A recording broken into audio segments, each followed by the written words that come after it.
Sammy Wilson, DUP MP for East Antrim, is with us now. Hello to you, Mr Wilson. Thanks for joining us this morning. After the Prime Minister's visit to Northern Ireland, the DUP leader, your boss, Jeffrey Donaldson, saying that Rishi Sunak faced, I'm quoting, a big moment to agree the right deal for Northern Ireland. What is the right deal for Northern Ireland? The right deal for Northern Ireland is, first of all, to ensure that Northern Ireland is treated in the exact same way as the rest of the United Kingdom.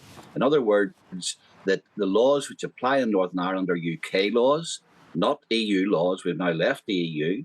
That the people in Northern Ireland have got the ability, where issues are devolved, to decide what laws that we have applied here, not Brussels.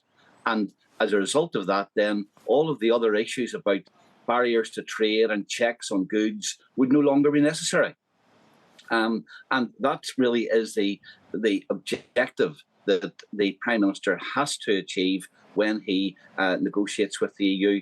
So far, what we've had is some tinkering with the protocol. But the fundamental issue of the protocol is that Northern Ireland is now separated from the rest of the United Kingdom. That's impacted on the union. In fact, the Act of Union has had to be changed as a result of that. And we find ourselves economically disadvantaged because goods can't be brought in from GB without going through a border checkpoint and being checked, or else there's huge bureaucratic barriers put in the way of GB firms trading in Northern Ireland. Those are the issues that need to be addressed. I think most people would agree that that oven-ready deal was probably half-baked and something does have to be done. But what does the DUP do if the UK and the EU reach an agreement without your involvement? Well, we will then continue to refuse to implement it.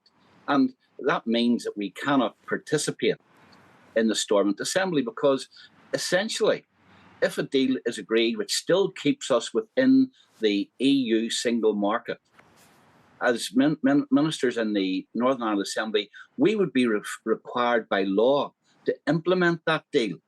And we're not going to do that because we believe that such an arrangement is designed to take us out of the United Kingdom, and indeed would take us out of the United Kingdom, because increasingly we would have to agree EU laws which diverge from UK laws, and in doing so would separate our own country from the rest of the United Kingdom. We're British, and we expect to be governed by British law, not Brussels law, and we certainly not collaborate in administering Brussels law in our part of the United Kingdom. You say you would be obliged by law to carry out the agreement, but you would refuse to do that. So in other words, you would break the law? No, we wouldn't. We would simply refuse to participate in the Assembly. And of course, under the Good Friday Agreement, because we do live in a divided society, the Assembly can only operate if there's a consent of both Unionists and Nationalists to its operation and to what goes on in it. And if our consent is to be not given to the laws which we're required to administer, then the Assembly can't operate. It's as simple as that. And, you know, I think Ian Duncan-Smith yesterday made a very, very good point. The government has a choice. Either it can protect the Good Friday Agreement or dispense with it in order to comply with the demands of Brussels and the EU. I think that the UK government has its remit to, first of all, protect peace in Northern Ireland, protect the Union, not the European Union, the Union of the United Kingdom, and that's what the outcome of these negotiations must be. Otherwise, you know, it's unreasonable to ask Unionists to participate in an arrangement which is designed for the breakup of the Union. And that's what's at stake here. And that's why this is a historic moment for the Prime Minister. He's got to choose, is he the Prime Minister of the whole of the United Kingdom, or is he the Prime Minister of part of the United Kingdom who's prepared to abandon another part to the demands of the European Union? What do you make of suggestions over the weekend that the Prime Minister before last, Boris Johnson, has been tinkering around? Well, first of all, what Boris Johnson has said is that it makes sense in negotiations to have as much leverage as you can. And one of the ways of achieving that is for the government to see the Northern Ireland Protocol Bill, which would in effect give the government in Westminster the right to act unilaterally if they can't reach agreement with the European Union. His argument has been that you've got far more leverage if you've got an alternative to the outcome of the negotiations. That's something actually that we have been arguing for since the Protocol Bill was introduced. And if the former Prime Minister is now saying that he believes that's a good tactic as well, then we welcome that. And I hope that the government does listen to that, because our fear is that they've gone into these negotiations with an attitude of defeat, almost. They have not seen the Protocol Bill through the House of Lords. They've already taken powers from the Stormont government to implement border control posts and build border control posts at 3 ports in Northern Ireland, again, to try and please the EU.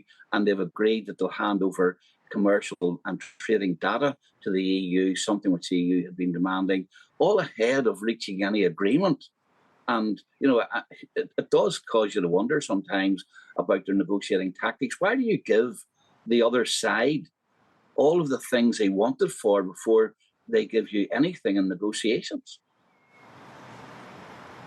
Just before I let you go, Mr. Wilson, I'm not sure if you are a betting man or not, maybe on the Gold Cup, I'm not sure. But if you were a betting man, do you think there'll be a deal over the line this week?